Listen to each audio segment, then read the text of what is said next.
আমি তো দিয়ে চলে যাও নিয়ে আয়।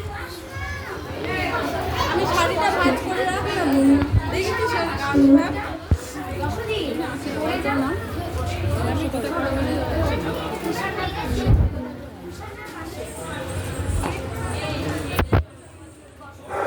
এটা কিসের ক্যামেরা? স্যামসাং। হ্যাঁ, কার ফোনটা? তোমার ফোন? বাবার ফোন। এবার আমাদের ঠাম্মা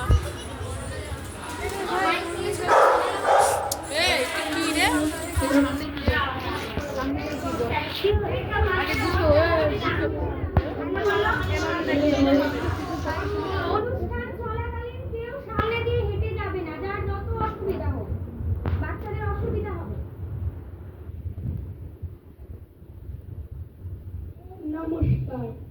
আজ আমাদের নিবেদন নাটক ডাকঘর, কবিগুরু রবীন্দ্রনাথ ঠাকুর।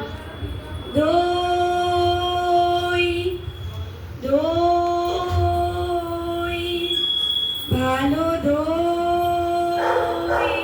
দইওয়ালা, দইওয়ালা, ও দইওয়ালা, ডাকছো কেন? দই কিনবে? কেমন করে কিনবো? আমার কাছে তো পয়সা নেই। কেমন ছেলে তুমি? কিনবে না তো আমার বেলা বইয়ে দাও কেন?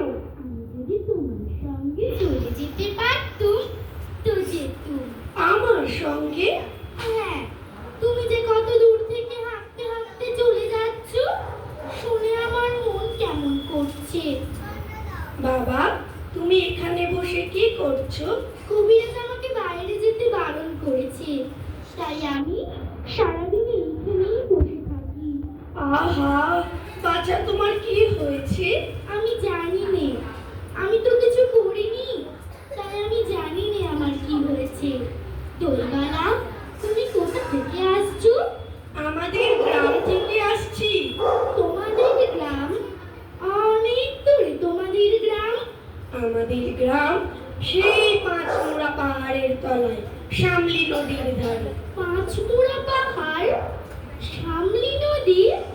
কে জানি, হয়তো আমি দেখেছি তোমাদের গ্রাম, কবে সে আমার মনে পড়ে না। তুমি দেখেছো? পাহাড় তলায় কোনোদিনও গিয়েছিলে নাকি?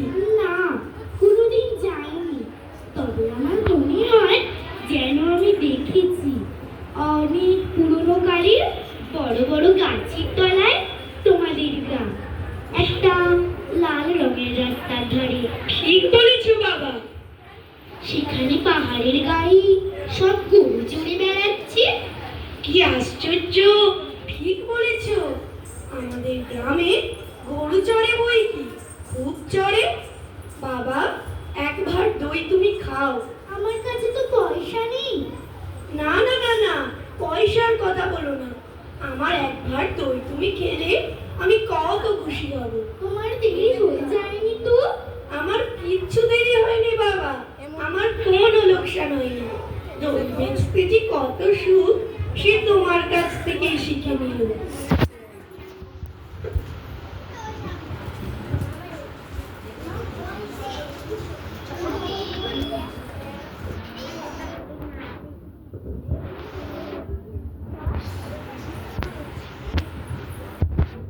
দই, দই, দই, ভালো দই। সেই পাহাড়ের তলায় সামনে নদীর ধারে গয়লাদের বাড়ির দই।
সত্যি তোমার মুখ যেন সাদা হয়ে গেছে, চোখের কোলে কালি পড়েছে, তোমার হাত দুখানিতে শিরগুলি দেখা যাচ্ছে। তুমি ঘন্টা বাজাবো না প্রহরী? এখনো সময় হয়নি। কেউ বলে সময় হয়ে যাচ্ছে, কেউ বলে সময় হয়নি। আচ্ছা তুমি ঘন্টা বাজিয়ে দিলেই তো সময় হবে। সে কি হয়? সময় হলে তবে আমি ঘন্টা বাজিয়ে দেই। বেশ লাগে তোমার ঘন্টা। তোমার ঘন্টা কেন বাজে? ঘন্টা এই কথা সবাইকে বলে, সময় বসে নেই, সময় কেবলই চলে যাচ্ছে। কোথায় চলে যাচ্ছে? কোন দেশে? সে কথা কেউ জানে না। ওই যে রাস্তার ওপারে বড় বাড়িতে মিশন উড়িয়ে দিয়েছে, আর ওখানে সব লোকজন কেবলই আসছে যাচ্ছে। ওখানে কি হয়েছে? ওখানে রাজার নতুন ডাকঘর বসেছে। ওই যে মোড়ল আসছে, এবার আমি পাই। মোড়ল যদি দেখতে পায় তোমার সঙ্গে গল্প করছে, তাহলেই মুশকিল বাঁধবে। কই মোড়ল? কই কই? ওই যে অনেক দূরে, মাথায় একটা মস্ত গোল পাতার ছাতি। ওকে বুঝি রাজা মোড়ল করে দিয়েছে?